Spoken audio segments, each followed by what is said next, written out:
Hello students, now we have to start the chapter that is working of institution. Okay, तो इस chapter में हमने अभी तक पढ़ लिया अबाउट कि किस तरीके से पॉलिटिकल एग्जीक्यूटिव हैं, परमानेंट एग्जीक्यूटिव हैं, गवर्नमेंट कैसे काम करती है and what is the power and functions of prime minister and president.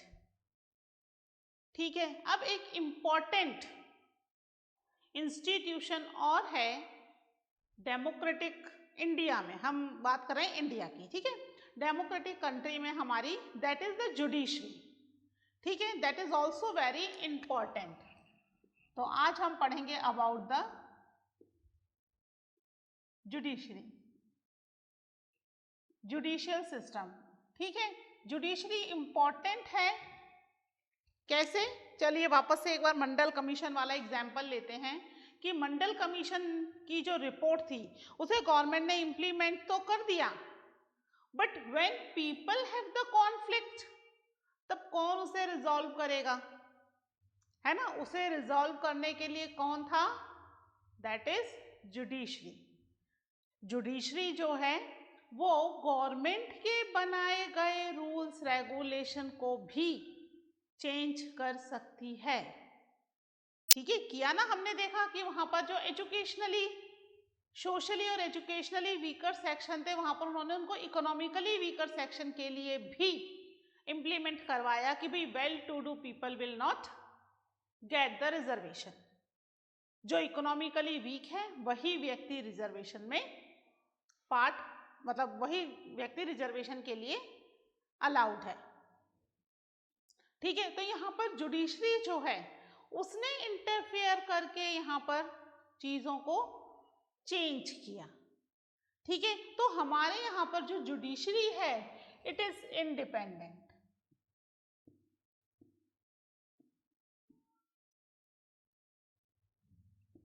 ठीक है, इंडिपेंडेंट है जुडिशरी, किसी के भी अंडर में नहीं है, ना तो किसी गवर्नमेंट के अंडर में है, ना ही किसी मिनिस्ट्री के अंडर में है. ये एक इंडिपेंडेंट इंस्टीट्यूशन है. ठीक है, सुप्रीम कोर्ट है यहाँ पर सबसे बड़ा,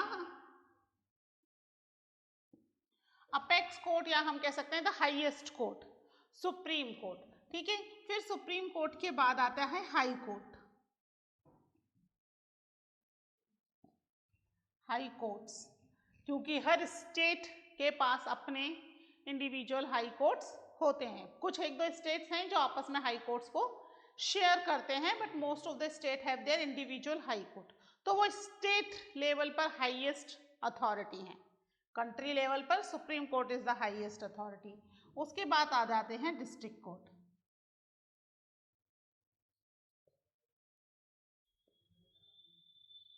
जो कि डिस्ट्रिक्ट लेवल पर कॉन्फ्लिक्ट को सेटल करने के लिए या डिस्प्यूट को खत्म करने के लिए होते हैं.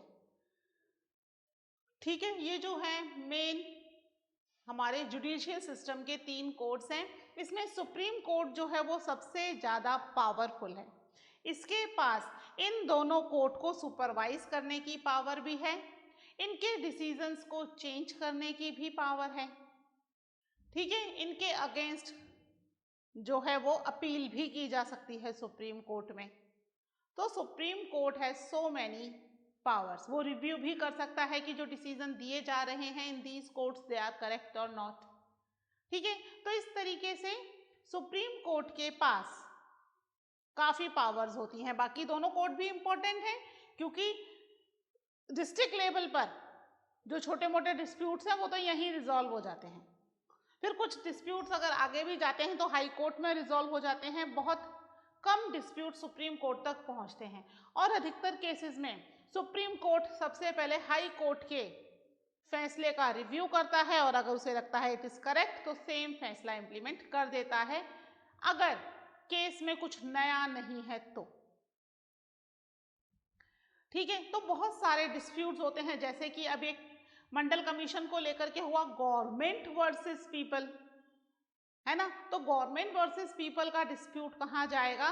सेंट्रल गवर्नमेंट से डिस्प्यूट था, तो वो सीधे सुप्रीम कोर्ट में ही जाएगा, क्योंकि हाई कोर्ट की तो अथॉरिटी ही नहीं है ना सेंट्रल लेवल पर, उसकी तो स्टेट लेवल पर है। अगर स्टेट लेवल पर डिस्प्यूट होता तो हाई कोर्ट में जाता, लेकिन स्टेट लेवल पर डिस्प्यूट नहीं था तो कहाँ गया, सीधे के सीधे सुप्रीम कोर्ट में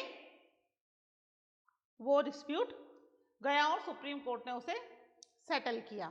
ठीक है, ऐसे बहुत सारे डिस्प्यूट्स होते हैं जो डायरेक्ट सुप्रीम कोर्ट में जाते हैं। अगर दो स्टेट के बीच में कोई डिस्प्यूट है तो फिर किस स्टेट के हाई कोर्ट में जाएंगे, है ना, किसी भी स्टेट के हाई कोर्ट में नहीं जाएंगे, डायरेक्टली सुप्रीम कोर्ट में ही जाना पड़ेगा, क्योंकि सुप्रीम कोर्ट किसी स्टेट का नहीं, वो तो सेंट्रल लेवल पर है। ठीक है, तो इस तरीके से काफी सारे केसेस होते हैं जो डायरेक्ट सुप्रीम कोर्ट में जाते हैं। इसके अलावा सुप्रीम कोर्ट के पास कुछ एक्स्ट्रा पावर्स भी होती हैं। ठीक है, इनके बारे में हम आज पढ़ेंगे। हेडिंग डाल लीजिए, the judiciary.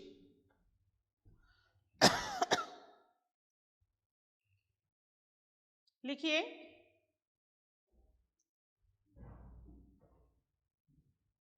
all the courts at different levels in a country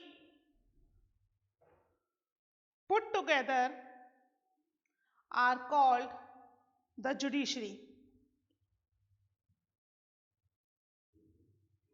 ठीक है, नेक्स्ट पॉइंट लिखिए, the Indian judiciary consist of a supreme court for the entire nation, comma, high court in the states and district courts and the courts at local level.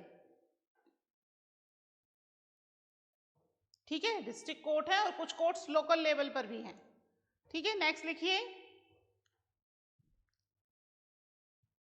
India has an integrated judiciary. It means the Supreme Court control the judicial administration in the court. ठीक है, integrated मतलब आपस में एक दूसरे से जुड़ी हुई है, एक दूसरे से इंडिपेंडेंट नहीं है, इंडिपेंडेंट है, किसी के कंट्रोल में नहीं है इन द सेंस, बट आपस में एक दूसरे के कंट्रोल में है। जैसे डिस्ट्रिक्ट कोर्ट को हाई कोर्ट कंट्रोल करेगा और हाई कोर्ट को सुप्रीम कोर्ट कंट्रोल करेगा। हाँ, सुप्रीम कोर्ट पर किसी का कंट्रोल नहीं है, ना ही गवर्नमेंट का और ना ही किसी मिनिस्ट्री का, ना प्रेसिडेंट का ना प्राइम मिनिस्टर का, किसी का भी नहीं है, सुप्रीम कोर्ट इंडिपेंडेंट हो जाता है। ठीक है, लिखिए, its decisions are binding on all other courts of the country. ठीक है, कौन किसके डिसीजन, सुप्रीम कोर्ट के बारे में लिख रहे हैं। ठीक है, लिखिए इसमें, it can take up any dispute. ठीक है, कोई से भी डिस्प्यूट्स हो, कौन कौन से disputes, between citizens of the country, लिखिए फर्स्ट,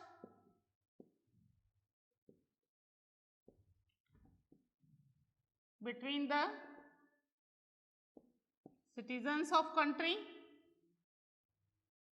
ठीक है, यानी कि कोई भी डिस्प्यूट हो सिटीजन्स के बीच में कंट्री के, वो सुप्रीम कोर्ट में रिजॉल्व हो जाएगा।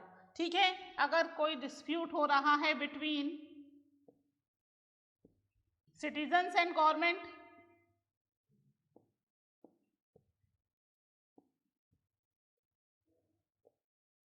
ठीक है, that is also resolve by it, तो ये उन डिसीजंस को भी लेगी, सिटीजन्स एंड द गवर्नमेंट। ठीक है, if there is any dispute between two state government, two or more state government, दो गवर्नमेंट की या दो से ज्यादा, तीन चार स्टेट गवर्नमेंट के आपस में डिस्प्यूट हुआ तो उसको भी कौन देखेगा, यही देखेगा। ठीक है, इसके अलावा अगर डिस्प्यूट्स है between the governments at the union and state, between the union government मतलब central government and state government, तो उसको भी कौन देखेगा? सुप्रीम कोर्ट ही देखेगा इन सारे डिस्प्यूट्स को। क्यों? क्योंकि जो सुप्रीम कोर्ट है it is the highest court for the appeal regarding any civil and criminal cases. ठीक है, चाहे सिविल हो चाहे क्रिमिनल हो। और सिविल और क्रिमिनल क्या होते हैं? क्रिमिनल मतलब जिसमें कोई क्राइम हुआ हो, चोरी है, मर्डर है ना, लूटपाट है, किडनैपिंग है, किसी भी तरह का क्राइम। सिविल कौन से होते हैं? जिसमें क्राइम नहीं हुआ बट डिस्प्यूट है, जैसे भाई भाई का प्रॉपर्टी को लेके डिस्प्यूट हो गया, कोई क्राइम नहीं हुआ उनमें, है ना, कोई किसी को मारपीट नहीं हुई, बस प्रॉपर्टी को लेके लड़ाई है, तो वो कोर्ट केस हो गया, है ना। हस्बैंड वाइफ में आपस में झगड़ा है, कोई क्राइम नहीं है बट लड़ाई है, डिवोर्स को लेकर के प्रॉब्लम हो रही है, तो वो चला गया केस सिविल में। ठीक है, बच्चे के सक्सेशन को लेकर के या उससे रिलेटेड किसी तरह का कोई केस है अडॉप्शन को लेकर के, तो वो चला गया सिविल में। मतलब जहां कोई क्राइम नहीं हो रहा, that all goes to the civil. और जहां किसी भी तरह का क्राइम हो रहा है वो क्रिमिनल में है। तो ये सुप्रीम कोर्ट जो है हर तरह के सिविल और क्रिमिनल को केसेस की हाईएस्ट अप्रोच है। यहां पर डिसीजन के होने के बाद अब आप कहीं नहीं जा सकते to appeal against the Supreme court.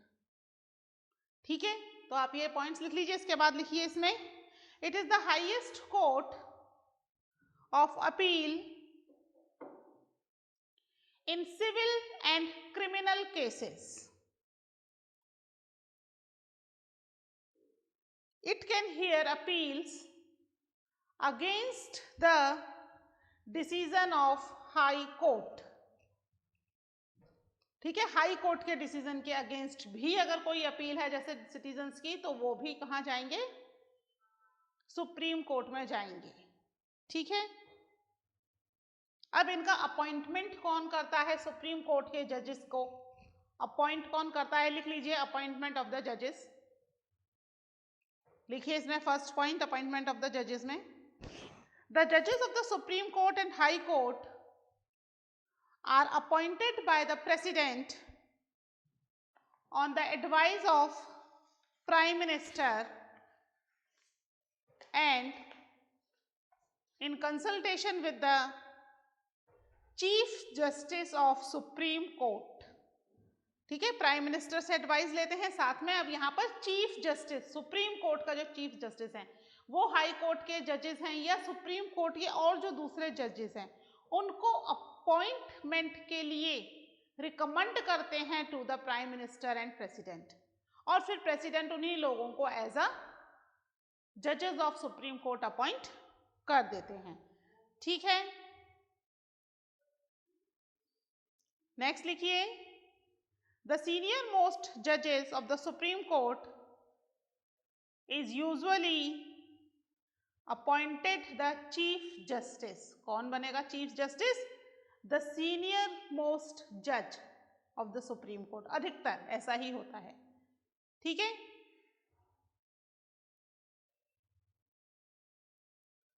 Next लिखिए, once a person is appointed as जज ऑफ द सुप्रीम कोर्ट और the high court, it is nearly impossible to remove him or her from that position। ठीक है, उनको हटाया नहीं जा सकता। कैसे हटाए जाएंगे? लिखें इसका रिमूवल का तरीका क्या है। अ जज can be removed only by an impeachment motion passed separately by 2/3 member of 2 houses of the parliament। कैसे हटाया जाएगा इनको? इम्पीचमेंट के थ्रू हटाया जाएगा। ठीक है, रिमूवल के लिए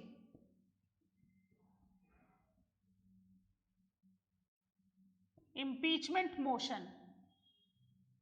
ठीक है, ये रिमूवल का तरीका है। रिमूवल ऑफ जजेस of supreme Court and high court. है ना, दोनों ही कोर्ट के जजेस को हटाने के लिए इम्पीचमेंट मोशन लगाया जाता है। इसमें क्या होता है, जो दो हाउसेज हैं हमारे, है ना, लोकसभा एंड राज्यसभा, दोनों ही हाउसेज में ये बिल जाएगा and both the houses pass it with the 2/3 majority, यानी दोनों ही हाउसेज एग्री होने चाहिए 2/3 मेजॉरिटी के साथ इन जजेस को हटाने के लिए। ठीक है, तो अभी तक तो इंडिया में कभी भी किसी भी जज को इम्पीचमेंट मोशन के थ्रू हटाया नहीं गया है ना। एक बार इसके लिए प्रोसीजर होने वाला था, बट उससे पहले ही उस जज ने, उन्होंने खुद ने ही रिजाइन कर दिया। ठीक है, इम्पीचमेंट मोशन के थ्रू हटना इज वेरी इंसल्टिंग। इतनी हाईएस्ट, इतनी सुप्रीम पोस्ट पर अगर आपके इम्पीचमेंट मोशन का मतलब है that the country does not have faith on you, इतनी हाईएस्ट पोस्ट पर आकर अगर कंट्री आप पर फेथ नहीं कर रही है तो उन्होंने खुद ही रिजाइन कर दिया। ठीक है, तो अभी तक इंडिया में कभी भी कोई भी इम्पीचमेंट मोशन के थ्रू जज को नहीं हटाया गया है, बट ये एक तरीका है जो कि बहुत बड़ा प्रोसीजर है, जिसमें दोनों ही houses they have to vote against the जज, और अगर वो 2/3 मेजॉरिटी से दोनों सेपरेटली, बोथ हाउसेज सेपरेटली, अलग अलग, राज्यसभा अलग, लोकसभा अलग, दोनों हाउसेज सेपरेटली 2/3 मेजॉरिटी के साथ वोट कर देते हैं तो उन जज को उनकी पोस्ट से हटाना ही होगा। ठीक है, तो यानी ये इतनी पावरफुल पोस्ट है कि हटाने के लिए पार्लियामेंट से यहाँ पर इम्पीचमेंट मोशन करवाया जाएगा। ठीक है, अदरवाइज इनको नहीं हटाया जा सकता। ठीक है, आगे लिखिए, इनकी कुछ पावर्स या कुछ स्पेशलिटीज हैं वो लिखिए। The Supreme Court and the high court have the power to interpret the constitution of the country. They can declare invalid any law of the legislature or the action of the executive, whether at the union level they find such a law or action is against the constitution।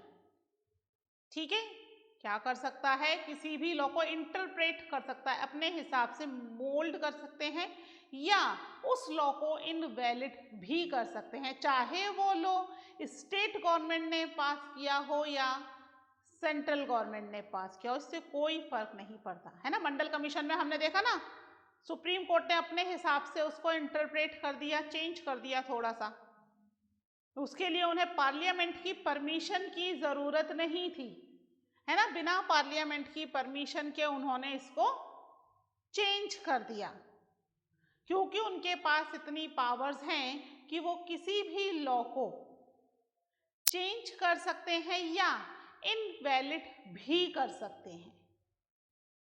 ठीक है, क्योंकि supreme court को क्या कहा जाता है, they are known as the guardian of the constitution, जो उन्हें लगता है कॉन्स्टिट्यूशन के अगेंस्ट है ना। लिखिए, they can determine, next point लिखिए इसमें, दे मीन सुप्रीम कोर्ट, है ना, या तो लिख लो आप, supreme court can determine the constitutional validity of any legislation, legislation means law हो गया यहाँ पे, है ना, लेजिस्लेशन का मतलब, ऑफ एनी लेजिस्लेशन और action of the executive in the country when it is challenged before them. This is known as judicial review. Judicial review को अंडरलाइन कर लेना।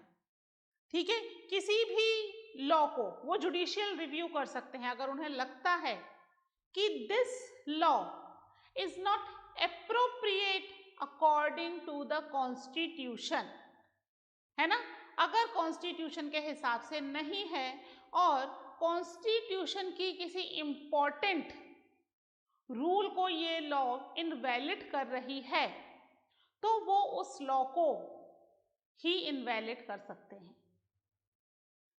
ठीक है, लेजिस्लेशन कोई भी लॉ बनाया है या कॉन्स्टिट्यूशन के चेंजेस किए हैं उन सबको ये रिव्यू कर सकता है, that is non judicial review. ठीक है, नेक्स्ट लिखिए इसमें, the Indian judiciary allowed it to act as the guardian of the fundamental rights। ठीक है, इंडियन जुडिशरी क्या है, the Indian judiciary allowed to act as a guardian of the fundamental rights, जितने भी हमें फंडामेंटल राइट्स मिले हैं, ठीक है, it act as a guardian of that fundamental rights. ठीक है, हमारा कोई भी फंडामेंटल राइट्स अगर इनवैलिड होता है, we directly approach to the Supreme Court. अब उसके लिए हमें स्टेप वाइज जाने की जरूरत नहीं, हम डायरेक्टली सुप्रीम कोर्ट में केस कर सकते हैं।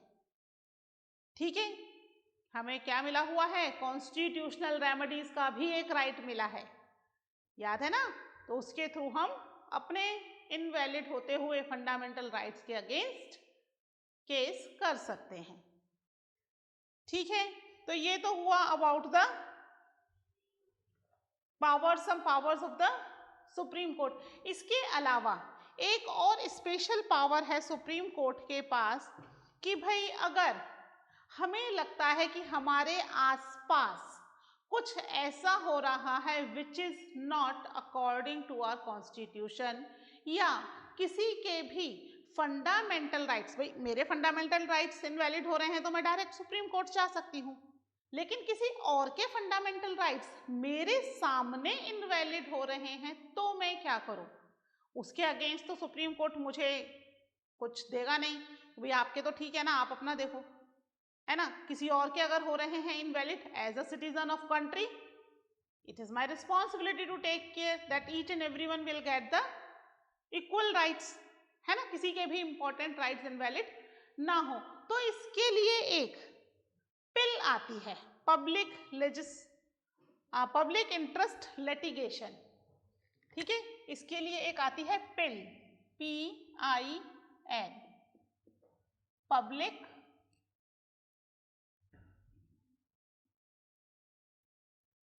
Interest litigation.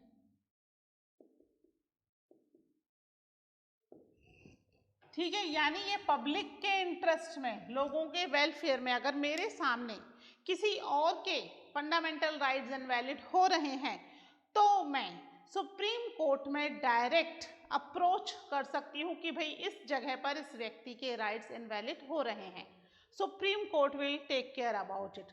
मुझे केस करने की जरूरत नहीं है, इसमें आप पिल के अंदर आप मेल कर सकते हो, ठीक है, या फिर आप एक लेटर एप्लीकेशन लिख करके सुप्रीम कोर्ट में डाल सकते हो, है ना, आप चाहो तो अपनी आइडेंटिटी बताओ और आपको लगता है कि कोर्ट केस में परेशान होंगे तो आप अपनी आइडेंटिटी मत बताओ, तो सुप्रीम कोर्ट उन लेटर्स और ईमेल्स पर एक्शन लेगा, सुपरवाइज करेगा, इन्वेस्टिगेशन करेगा, और लगता है कि अगर ऐसा वाकई में हो रहा है तो उसके अगेंस्ट एक्शन भी लेगा। ठीक है, दैट इज द पिल, लिख लीजिए इसके बारे में, public interest litigation.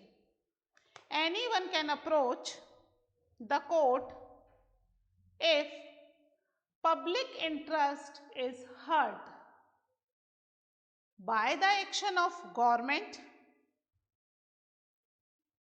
this is called public interest litigation।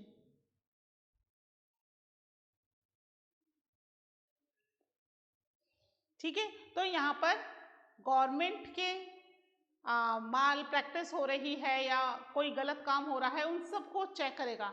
अब केवल not only for the government, for the public private peoples also, कोई प्राइवेट पीपल भी अगर इंटरेस्ट हर्ट कर रहा है किसी का तो भी उसके अगेंस्ट आप पिल डाल सकते हो। ठीक है, this is basically for the welfare of the people. ठीक है, तो this is about the our judicial system which is very important and independent for the country. और हम कह सकते हैं कि जो जुडिशरी है it is the guardian of our constitution, क्योंकि कॉन्स्टिट्यूशन के किसी भी लॉ के अगेंस्ट अगर कोई भी जाता है तो जुडिशियल विल पनिश देम, जो कॉन्स्टिट्यूशन में है। Either these are the rights, your fundamental rights, your laws, everything. It must be protected. और this is the responsibility of the judiciary. और judiciary independent होने से गवर्नमेंट भी जुडिशरी के under आ जाती है। They also cannot do any wrong work. अगर कोई गलत काम करते हैं तो जुडिशरी उन्हें भी बाकायदा पनिशमेंट देगी, है ना, चाहे वो कंट्री का प्राइम मिनिस्टर हो या कंट्री का प्रेसिडेंट हो, चीफ मिनिस्टर हो, गवर्नर हो या कोई कितनी भी बड़ी पोजीशन वाला व्यक्ति हो। Laws are equal for each and everyone. ठीक है, this is all about the judiciary. ये चैप्टर कंप्लीट हो गया है। मिलते हैं नेक्स्ट चैप्टर में with the new video. Till then take care, bye.